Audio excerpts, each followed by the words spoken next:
The government's economic objective is to improve the well-being and the living standards of New Zealanders through a sustainable, productive and inclusive economy. Monetary policy plays an important role in supporting this objective. The Reserve Bank of New Zealand manages this monetary policy while promoting the maintenance of a sound and efficient financial system. In regards to the policy framework, one of the key elements the Reserve Bank has at its disposal is a Policy Targets Agreement. The PTA was created stressing the importance of clear policy objectives, assigning responsibility and providing clear lines of accountability when meeting these objectives. Under the Reserve Bank of New Zealand Act 1989, the PTA must be tabled in Parliament, and therefore a public document. Historically, the policies are in mutual agreement from both the Finance Minister and the Governor of the Reserve Bank.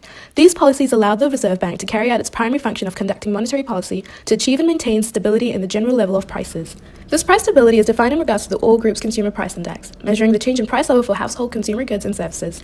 In March 2018, the PTA was ratified to focus on specific targets relating to the medium-term timeframe. These new policy targets were for the Reserve Bank to use its available mechanisms to maintain an annual CPI inflation between 1 to 3% and national inflation at around the 2% midpoint.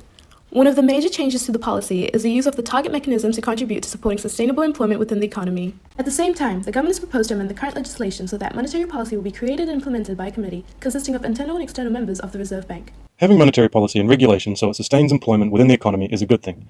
But while it might seem that the bank is widening its mandate, it seems to be in sentiment only. For two reasons. Firstly, by providing an environment of stable inflation as its primary mandate, it is by proxy creating the best way to provide stable employment outcomes in the greater economy. By addressing the issue of employment outcomes as an individual issue, it seems more of a formalization of the bank's underlying mandate. Secondly, in regards to monetary policy and its effect on unemployment, it has been found that medium to long-term monetary policy affects nominal variables such as inflation and nominal GDP, but has been shown to have little impact on real variables like unemployment. While this might be the case for medium to long-term policies, there is a contrast when compared with its short-term counterpart. In the short term, the effects of monetary policy have historically shown a lower degree of unemployment than its longer time frame counterparts. While we might believe that all discretionary choices about monetary policy are simultaneously choices about both inflation and unemployment, employment outcomes simply aren't the relevant variable for medium to long-term monetary policy. Although they might tell us about other areas of labour markets, tax effects, and retirement income policies, unemployment rates are established upon information that is often incomplete and is a figure that economists find hard to distinguish outright. While the ratified PTA establishes that current policy objectives are set out by the Minister of Finance, there is legislation drafted to enable a committee-based board of internal and external members to outline the monetary policy objectives. The first concern with the committee is the possible bias from an over-influence of authority. This is in regards to the proposal that the governor should continue to be appointed by the board and that all other voting members, both internal and external, would be appointed by the governor.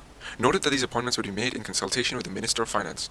There is a possibility that the governor could surround himself, intentionally or unintentionally, with people who will be reluctant to challenge them. The risk is that the minister might raise a few questions about a proposed appointee, but will be reluctant to second-guess the governor, and cannot overrule him in this model. It is one thing to delegate operational decisions to independent boards, but the members of those boards should be appointed by those who we elect and whom we can toss out. Under the proposed model, there would be 4 insiders and 3 outsiders, and given the information asymmetries, there is a risk that this will favour the governor. We believe that this is the wrong way around. This could possibly create limitations of the outsiders' authority since the insiders could be swayed by internal pressures.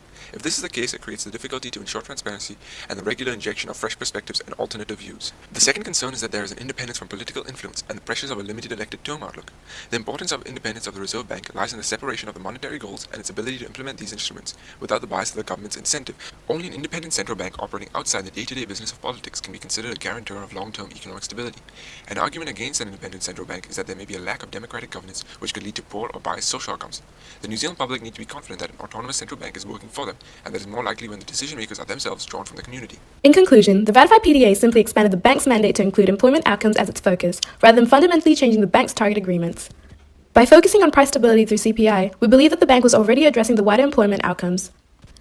In regards to the proposed legislation amendments due with the monetary policy decisions, we disagree with the proposed structure of the committee as it could lead to a potential bias of over-influence of internal authority.